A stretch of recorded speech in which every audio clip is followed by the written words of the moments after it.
fl-isem tal-Missieru tal-Iben tal-Ispiritu Santu, il-grazzja ta' Sidna Ġesu Kristu, l-imħabba ta' Alla, l-għaqda fl-Ispiritu Santu tkun magħkom il-koll. Qudiesa sonofruha għar-Ruħ Lejli Jelis. Nilqgħu fostna lilkom eżiż devoti tal-Madonna f'din il-10 erba tal-Madonna bi preparazzjoni għat-tluħ tagħha fis-sema. Nilqgħu magħna l dawk li jsegwuna permezz tal-internet fosthom l-emigranti tagħna ġewwa l-Awstralja, ġewwa Sydney u ġewwa Melbourne, speċjalment id-devoti tal-Madonna ta' Pirnu ġewwa Bacchus Marsh, u nsellmu minn hawnhekk lil Monsiur Beneditt Camilleri u l dawk kollha li jipparteċipaw għal din id-devozzjoni tant sabiħa.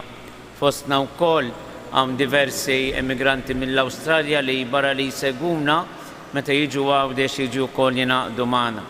Nitolbu għalihom, nitolbu wkoll għall-familji tagħhom. Impoġġu fl-intenzjonijiet tagħna lil dawk il-persuni eżis għalina.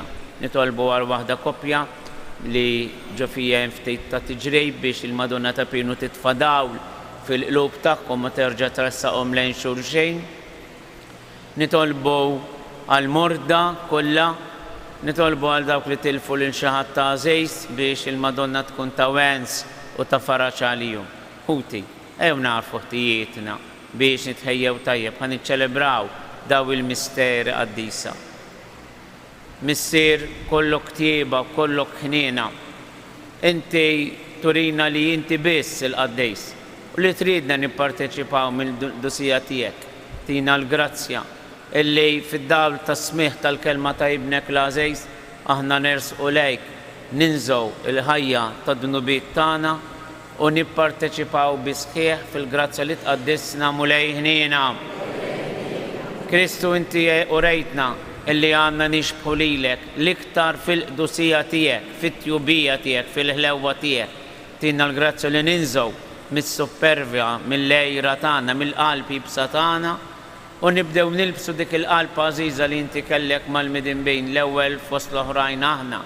Tina l-grazzja illi nkunu qaddisin bħalek Kristu ħniena.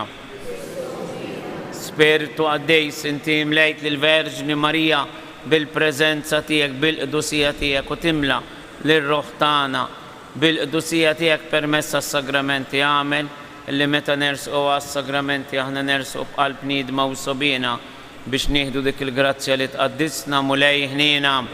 Iħenna għalina Alla li jista' kollox jaffrinna dnubietna iwassalna għal ħajja ta' dejjem. Illum il-Knisja qiegħda tagħmel il-festa ta' San Tomas Apostlu. Ngħidu flimkien glorja l-Alla fl-għoli tas-smewiet, paċi fl-ard lill-bnedmin ta' rida tajba. Infaħruk, inberkuk, nadorawk, natuk ġie, irroddulek ħajra l-glorja kbira tiegħek. Mulej Alla Sultan tas-sema, Alla Missier li tista' koll, mulej Iben waħdini Ġesu Kristu, mulej Alla ħaruf tal-Alla bejn il-Missier. Int li tneħħi d-dnubiet tad-dinja, int li tneħħi d-dnubiet tad-dinja, int li qiegħed fuq il-lemin tal-Missier ħenna għaliex int waħdek qaddis, int waħdek mulej, int waħdek l-ogħla Ġesu Kristu mal-Ispiritu Sant fil-glorja tal-Missier. Nitolbu għatina Alla li tista' kollox li nifirħu bil-festa tal-Apostlu San Tomas u li blajnuna tat-talb tiegħu nissaqfu dejjem iżjed fil-fidi biex ikonna l-ħajja fl-isem ta' dak li għarfu b'mulej ibnek Ġesu Kristu Sidna li hu Alla mek jgħix wisaltan flimkien mal-Ispiritu Santu għal dejjem ta' dejjem.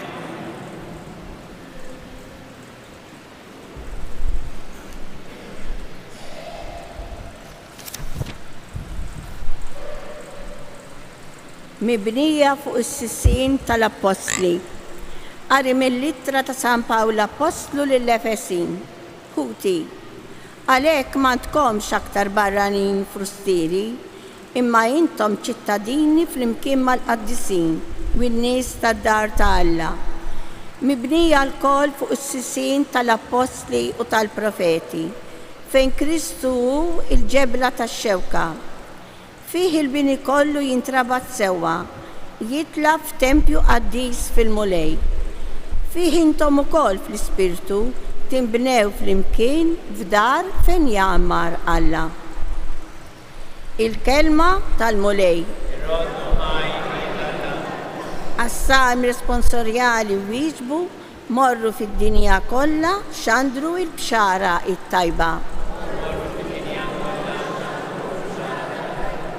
Faħru l-mulej ġnus kollha, sebħuh popli kollha flimkien.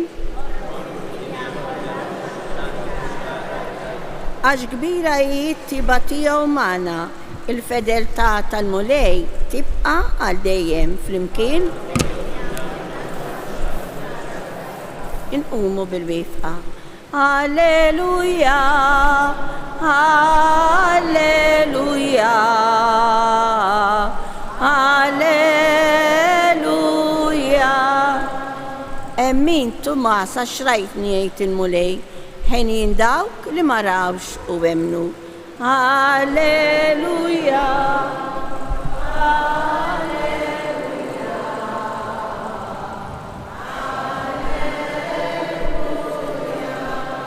Mulej tiegħi u Alla tiegħi, il-mulej magħkom. Qari mill-Evanġelju skont San Ġwan. F'dak iż-żmien Tumas wieħed mit-tnax jgħidulu t-tewmi ma kienx magħhom meta ġie Ġesu. Għalhekk id-dixxipli l-oħra qalulu rajna il-mulej, iżda qalilhom jekk ma narax f'idejh il-marka tal-imsiemer u ma nqiegħx sebej fuq il-marka tal-imsiemer u jdi fuq ġenbu jien ma nemminx. 8 ijiem wara id-dixxipli reġgħu kienu ġewwa u Tumas magħhom. Il-bibien kienu magħluqa, imma Ġesu daħal qatt f'nofshom u qalilhom islim għalikom. Imbagħad qal lil Tumas ġib sebek hawn wara jdejja u ressa idek u qiegħda fuq ġenbi. Tkunx bniedem bla fidi żdemmen. Wieġeb Tumas u qallu mulej tiegħi u Alla tiegħi. Qallu Ġesu, emmin ta' xrajtni, ħin jien dawk li ma rawx u emnu. Il-kelma tal-mulej. Sa nkomplu bir-riflessjoni tagħna dwar it-talba taslima. L-ewwel parti taslima għandna it-tislima tal-Anġlu. Fit-tieni parti fejn nibdew nitolbu Qaddisa Marija Alla jitlob dik hija t-talba tal-poplu, hija t-talba tal-Knisja, hija t-talba ta' interċessjoni, hija t-talba ta' patroċinju ħarisna. U l-ewwel kelma li ngħidula, l-ewwel aġġettiv li jikkwalifika lil Marija biex urina min hija l-Qaddisa. Issa jekk kien hawn xi ħadd fost il-bnedmin li jistoqlu dan it-titlu, dan l-aġġettiv, dan l-avverb, min kien il-Verġin għaliex għax hija l-mimlija bil-grazzja.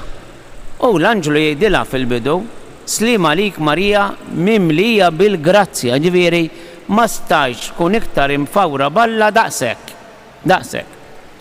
Issa ħafna drabi aħna għandna kunċett ħażejn tal-qdusija għax naħsbu li l-qdusija hija għal ċerti nies magħżula biss. Għandna l-eżempju sabiħ nhar it-tnejn tħabbar il-Beatu Karlu Acutis se jiġi kanonizzat ta' 16-il sena, tifel ta' 16-il sena. Għal min jifhem fil-lingwaġġ ta' żmien ngħidu l wieħed mill-millennials, jiġifieri għax twieled wara s-sena 2000. U waħda mill-istatwi sbieħ li jagħmlu tiegħu liebes lil bis sportiv. Jien mort kemm il-darba fuq il-qabar tiegħu ġewwa Assisi meta jkollna l-irtira hemmhekk kull sena. U liebes lil bis sportiv bil-papox tal-sports u ġabuh f'xi statwi iżhom laptop computer f'ideh. Il-dan ta' 16-il sena fehem li huwa imsejjaħ u ħada bis-serjetà. Is-sejħa tal-qdusija m'hemmx età u m'hemm żmien fejn kulħadd jgħid iż-żgħażagħ tal-lum imħassrin u ma rridux jafu balla u dan u missieru ma jmorrux qudies u fissat fl-Ewkaristija. Il-mulej jagħżilna kollha kemm aħna, imbagħad min jikkorrispondi għalija u min ma jagħtix każ. Santu Istin kien jgħid nibża minn Alla għaddej għaliex għax meta Alla jgħaddi minn ħdejna ma jgħaddejx biss isel minna bir-ras kif nagħmlu ħafna drabi aħna mal-oħrajn u nibqgħu sejrin u ninsew ma minn intqajna. Imma meta Alla jgħaddi minn ħdejna hemmhekk jerġa' ifakkarna fil-missjoni partikolari li għandna illi nkunu għad-disejn. Araw xtejt l-Iskrittura. L-Iskrittura il-Levitiku jgħid għal poplu mażul u tkunu għalija qaddisejn għax għaddejs jien il-mulej u għażiltkom minn fost il-poplu biex tkunu tiegħi. Mena element ta' qdusija xi tfisser? Ifisser illi jien ħajti, qalbi, moħħi ikunu biss ta' Alla u intom tkunu l-poplu tiegħi. Jien ma nistax ngħix nemmen illi hemm Alla, inqaddes bħala saċerdot, ngħid it-talb ta' saċerdot, nilbes ta' saċerdot, imma moħħi u qalbi fl-affarijiet tad-dinja. Għaliex? Għax ikun hemm diviżjoni, ikun hemm kompromess. Ma nistax. Jew jien kolni kemm jien tal-mulej, jew jien ma jinxejn tal-mulej. Ma nistax inkun se hawn u oħra hawn, nofs qalb hawn u nofs qalb hemm. Le. Il-Verġini Marija kienet il-qalb sħiħa kollha tagħha, ħajjeta kollha tagħha hawn jien il-qaddejja tal-mulej daqshekk. Jien tal-mulej biss. Allura il-mulej għamlilna din l-istedina. Fl-ewwel ittra ta' San Pietru jarġa' jfakkarhom lill-insar u lilna bħalma qaddejs u dak li sejħilkom kunu intom ukoll qaddisejn fl-imġiba tagħkom u eżejt kollha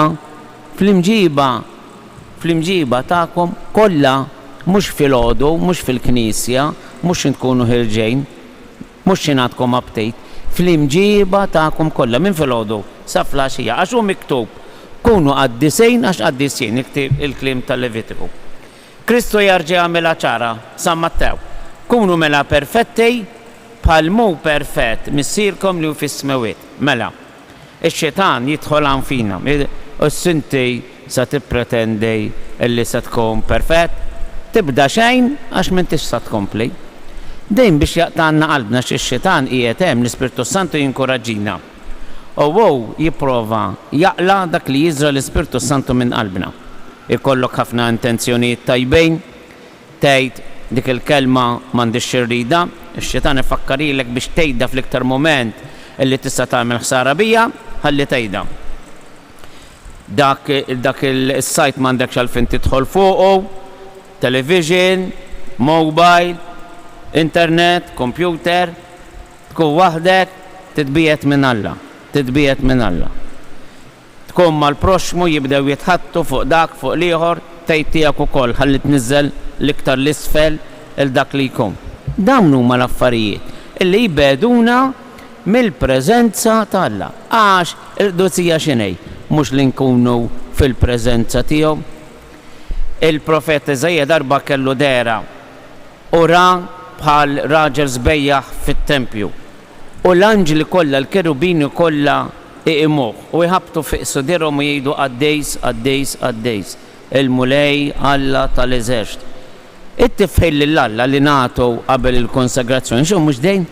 It-tifħir illi ġej mill-kant tal-anġli li ra l-profeta Eżajja ġewwa t-tempju fid-dera li kellu, għaliex il-mulej u Alla tal-eżerċiti, is-smawiet u l-art mimlija bil-glorja tiegħu. Aħna nipparteċipaw minn dejn il-glorja tal-Alla eżis, m'għandniex għax naqtaw qalbna. Diffiċli, impossibbli illi nimxu fit-triq tal-qdusija, diffiċli iwa, impossibbli le. Impossibbli jagħmililna x-xetan. Li xi kollu is-sinti tippretendi illi ħatgħallem il-ħadd ieħor din għalija, il-ħin kollu lielna, sorijiet, nies tal-Knisja, nies li konsagrati l-Alla. Is-sinti ħatqaddes il-ħadd ieħor ment inti għadek ma wasalx, kollha kemm aħna eżis, kollha kemm aħna. Taħt il-kappa tax-xemx, il-bniedem ġust jidneb 70 darba kuljum, imma bil-grazzja tal-Alla aħna salvi, kif jgħidilna San Pa. Allora bil-mod aħna nimpoġġu il-qalb tagħna għad-dispożizzjoni tal-mulej, għad-dispożizzjoni tal-Ispirtu tiegħu. Bħal Marija nkunu mexjin fit-triq tad-dixxipulat, fit-triq tal-qdusija, għax il-Knisja u d-dinja għandha bżonn it-toma tal-Alla u t-toma tal-Alla intu aħna. Ejjew nkunu ħmira bil-imġiba kollha tagħna, mhux kultant, mhux nkunu fil-Knisja, kull fejn inkunu. Ħalli nuru illi Alla hu preżenti, illi l-mulej tal-eżerċiti jimla id-dinja kollha bil-glorja tiegħu. Kun infakkar Ġesu Kristu. miġburin madwar l-artal tal-mulej. Jew issa nresqu it-talbiet tagħna. Nitolbuk mulej, int sejjaħtilna permezz tal-Magħmudija biex nibdew dal-proċess flimkien miegħek ta' qdusija u twaħħejt ta' rida tagħna ma' tiegħek. Tina l-grazzja illi niftakru f'din is-sejħa fundamentali tagħna u ngħixuha. Nitolbu għall-eżis tagħna, speċjalment għal dawk li tbedu xi ftit mill-prattika sagramentali, mill-qudiesa, mill-qrar, mis-sagramenti l-oħra, mit-talb. Tina l-grazzja illi narawhom jerġgħu jersqu lejk permezz tal-qawwa tal-Ispirtu Qaddis tiegħek. Nitolbuk permezz tal-Verġni Marija li nkunu nixbħuha fl-umiltà u fil-virtujiet sbieħ illi jikkomunika speċjalment il-ħlewwa u l-urġenza li dejjem muriet tal-imħabba tal-proxmu. Nitolbu taħt il-ħarsin ta' Marija nitolbuk mulej illi tħares il-murda kollha tagħna, speċjalment dawk li għaddejjin mit-tiġrib il-gbejl. Nitolbu għall-ommijiet żgħażagħ li għandhom fiħsibhom li lidhom żgħar biex il-mulej jħarishom mill-mart il-gbejl u jagħtihom il-qawwa, jagħtihom il-fejqan, jagħtihom is-sabar, ma jħallihomx jaqtaw qalbhom quddiem dawn il-muntanji ta' diffikultajiet fejn jidħol il-mart. Għal dawk li għaddejjin min nuqqas ta' komprensjoni fil-familja, għal dawk li ma baqax imħabba bejnietom biex inti terġa' xettel l-imħabba ta' bejnietom, għal dawk il-persuni li huma eżis li qegħdin fil-lista ta' qalbna illi huma morda dejjem minn konvalaxxenza, għal dawk li tilfu xi ħadd ta' eżis biex inti timla l-vojt ta' qalbhom bil-preżenza tiegħek, għall-immigranti kollha tagħna, speċjalment dawk li nafu bihom aħna u dawk li kontinwament jirrikorru lejn il-Verġin Marija u dawk li fostna anke f'din il-komunità bħalissa biex il-Verġin Marija tagħtihom grazzji speċjali huma li ġew iżuruha biex jitolbu l-protezzjoni għalihom u għall-eżis tagħhom. Ħarsitna fuq il-wiċċ għażejs tal-Verġin Marija u hemmhekk impoġġu it-talbiet kollha tagħna. Bil-qalb, Qaddisa Marija, Alla, itlob għalina midin bejn, issa fis-sija tal-mewt tagħna.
Itolbu ħuti biex is-sagrifiċċju tiegħu tagħkom ikun joġob l-Alla l-Missier li jista' kollox.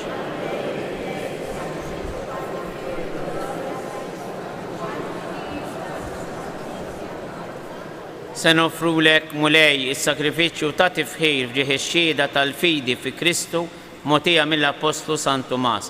Fiċ-ċokon tagħna nitolbu biex aħna naqdu dmirna lejk kif jixraq tibqa' tħares fina d-doni tiegħek bi Kristu Sidna. Il-mulej magħkom. Nerfgħu qlubna il fuq. Nieżżu ħaj lill-mulej Alla tagħna.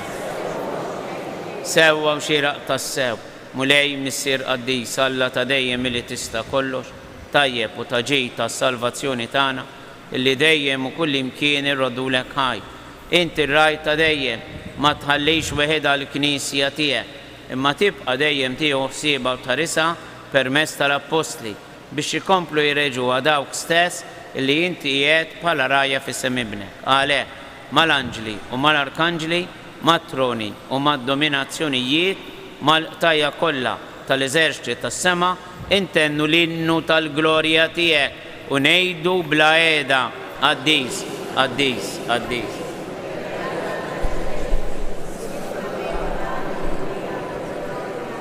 Osanna fl-ola tas-smewiet, imbierek minn ġej, f'isem il-mulej, osanna fl-ola. Qaddis tas-sewint mulej intlajn ta' kull qdusija qaddes għalhekk nitolbu dal-offerti bil-barka tal-Ispirtu tiegħek biex isiru għalina il-ġisem u d-dem ta' Sidna Ġesu Kristu, illi meta kien se jingħata biex minn raj ħibati ħajl ħobs raddi l-ħajl qasam tali d-disċipli tiegħu qal ħudu kulu il-kol minn dan għax dan huwa ġismi li jingħata għalikom.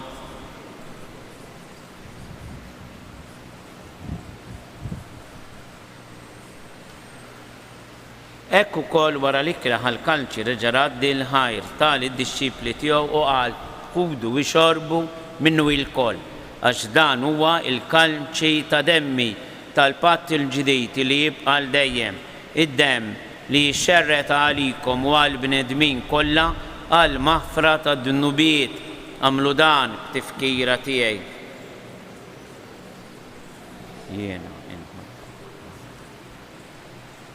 Danu il-misteru tal-fidi inħabru bil-mew tiegħek mulej inxandru bil-ferħ il-qawmin tiegħek nistennew sa ma tiġi fil-glorja. Għalhekk aħna nagħmlu dan b'tifkira tal-mewt u l-qawmin ta' Sidna Ġesu Kristu nofrulek mulej il-ħobs tal-ħajja u l-kalċi tas-salvazzjoni viroddulek ħaj ċoġbok tilqana u quddiemek biex naqduk. Miċ-ċokon tagħna nitolbu li l-Ispirtu Santu jaqadna f'ġisem wieħed lilna li nieħdu sehem mill-ġisem u d-demm ta' Kristu. Ftakar mulej fil-Knisja tiegħek imxerda mad-dinja kollha wettaq fl-imħabba flimkien mal-Papa Franġisku l-Isqof ta' Anton il-Ministri tiegħek kollha. Ftakar ukoll fil-qaddej tiegħek Leli Elis illi jogħġbok issejjaħlu għal għandek minn din id-dinja. Għamilli kifu bil-mamudija miet fibnek u bħal ibnek, hekk ukoll fibnek u bħal ibnek jirxoxra l-ħajja. Ftakar ukoll fħutna illi raqdu bit-tama tal-qawmin, ftakar fil-mejtin kollha daħalhom quddiemek fid-dawl tas-seb tiegħek.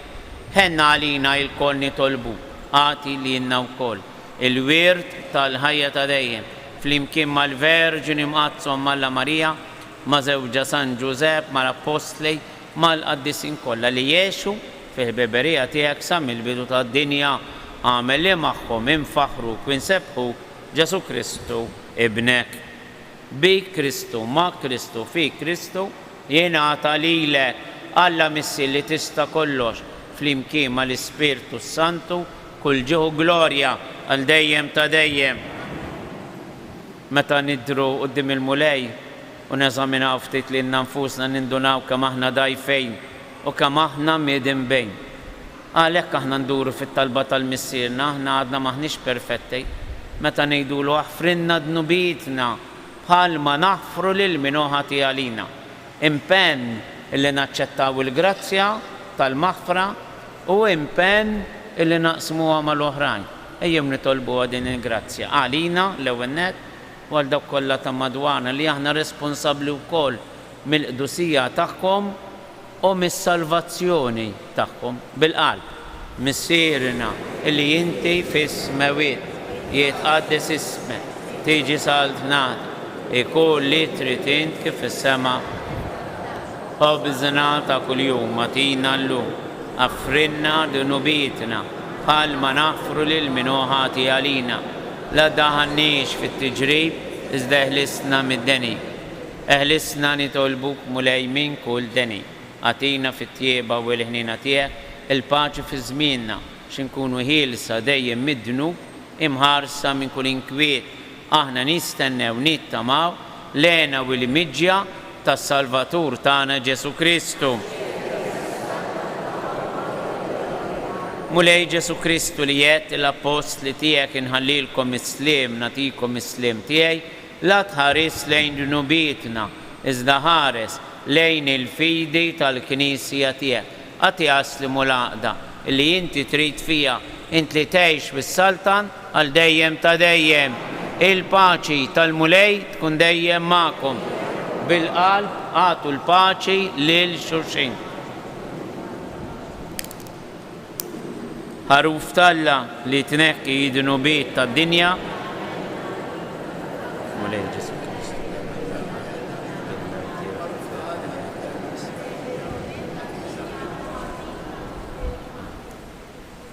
Danu il-ħaruf talla. Danu li jneħħi id-dnubiet tad-dinja. In jindaw l-huma mistiedna għall-ikla tal-ħaruf mulej.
O Marija wis grazzjuża, inti l-om li żjed glorjuża, inti l-bint, inti l-arusa tal-imqazza Trinità.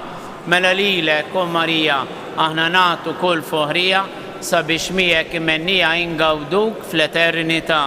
Nitolbu.